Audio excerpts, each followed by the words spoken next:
estos niñitos traen tantos dones que después con la misma sociedad, y al no poder seguirlos trabajando, se van opacando. Después en un momento, superada una etapa de los 9-10 años, vuelven a aparecer ciertos dones, pero justamente si sus padres le dan la contención espiritual, o le pueden reforzar ese camino. Pero en realidad sí, a esa edad es como que están bien despiertos y ven y captan las vibraciones. O sea que lo ideal es no obligarlos y menos castigarlos, porque yo también he visto que hasta les pegan o los mandan al auto, bueno, no te quedás si no querés hablar. Y bueno, no, el niño sabe bien. Incluso ustedes van a ver que a algunas personas les dan beso y abrazo y hasta les piden que los tengan en lupa. Ellos son muy sabios, hay que estar atentos nada más a escucharlos y observarlos. Uno tiene que empezar a tener la mirada que ellos tienen. Nosotras de grande descubrimos todo esto de lo espiritual, de la energía que fluye, de cómo hay una sincronización del macrocosmos con el microcosmos, pero ellos ya lo traen y están muy despiertos. Por eso todas estas nuevas generaciones, quiero que han tenido niños índigos, niños cristal, niños arcoíris, entonces cada vez vienen como más perfeccionados, podría ser una palabra, ¿no? Entonces hay que estar muy atentos y no obligarlos, y menos el castigo. Sí. ¿Cómo trabajan la parte de, digamos, los contenidos? ¿Se respetan los contenidos de la pedagogía normal, estándar, o los contenidos son otros? Sí, en todas las escuelas y jardines, incluso en las universidades, los contenidos curriculares responden al currículum de cada ciudad, o cada provincia o cada país. O sea, están dentro de los lineamientos curriculares que establece ese país. Lo que se acompaña es la parte artística y humanística, que se trabaja de distinto modo a lo que es la escuela tradicional. En general, se ven mayor cantidad de cosas, ¿por qué? Porque se parte del deseo y la necesidad del niño. Entonces, por ejemplo, si un niño de la escuela tradicional quiere pasar a la escuela Waldorf, generalmente puede haber algún inconveniente en cuanto a los ritmos. Se trabaja mucho lo que es todo lo artístico, que tiene que ver con el arte. Entonces, desde clases de danza, de euritmia, de música, las clases de gimnasia Boker, que es otro tipo de gimnasia que se trabaja en las escuelas Waldorf. Entonces va a haber algunos cambios en sus ritmos que quizás le cuesta un poquito, pero quizás no. Y si un niño de una escuela Waldorf tiene que ir al sistema tradicional, por cualquier razón, generalmente tienen mayores conocimientos que los de la escuela tradicional. El jardín, por ejemplo, un día de jardín está basado, primeramente se toman el currículum del jardín del nivel. Y a eso se va trabajando con otros recursos. Entonces, hacemos una ronda donde en la ronda se trabaja la euritmia. O sea, la euritmia es arte en movimiento, lo define Steiner.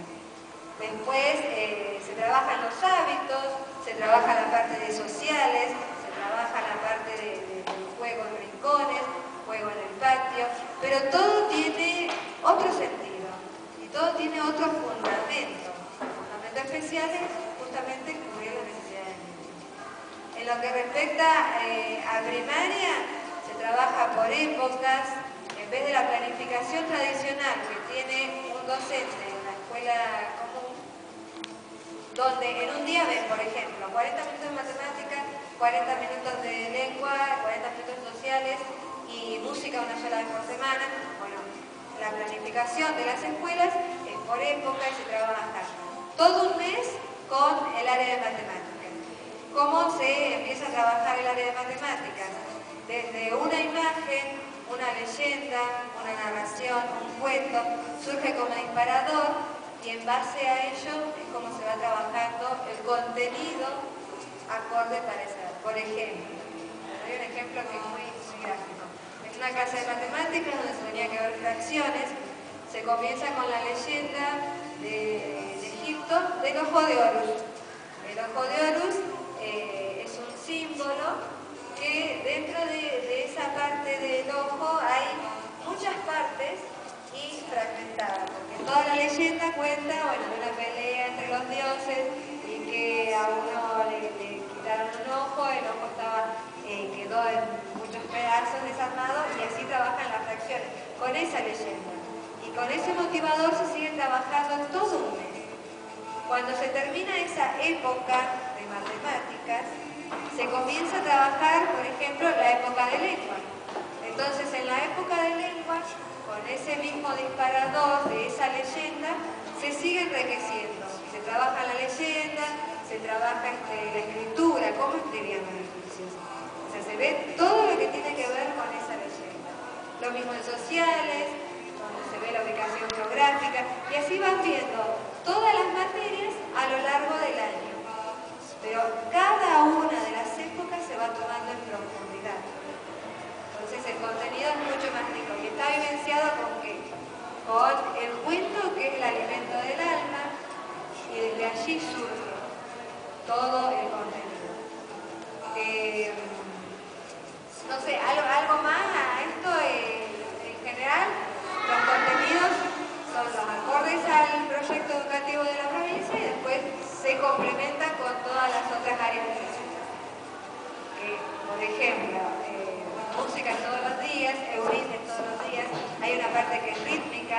Al entrar a las clases, en vez de que sean todos formaditos en fila, saludando, diciendo buenos días al unísono, sino que se hace toda una rítmica y movimientos de audífono. Entonces la rítmica, incluso se usan tambores, se van logrando vivir la música y vivir cada uno de los movimientos en todo lo que tiene que ver con las artes expresivas. ¿Alguna? Sí.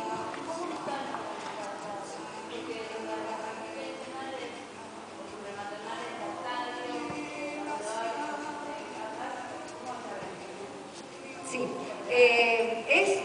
el primer septenio abarca hasta los 7 años. Jardín de infantes es de los 3 a los 6 años.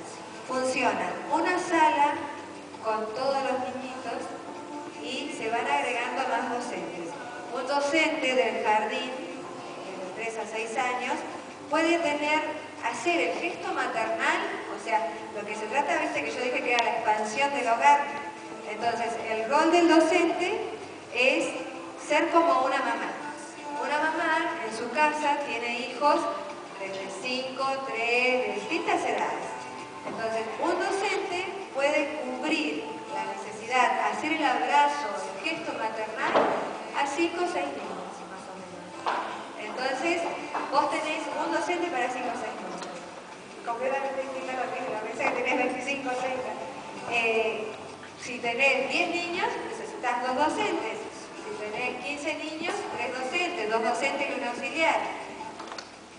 Entonces eso te permite que vos como docente observás y estás trabajando con grupos reducidos. O sea, pues están todos juntos, comparten los distintos momentos.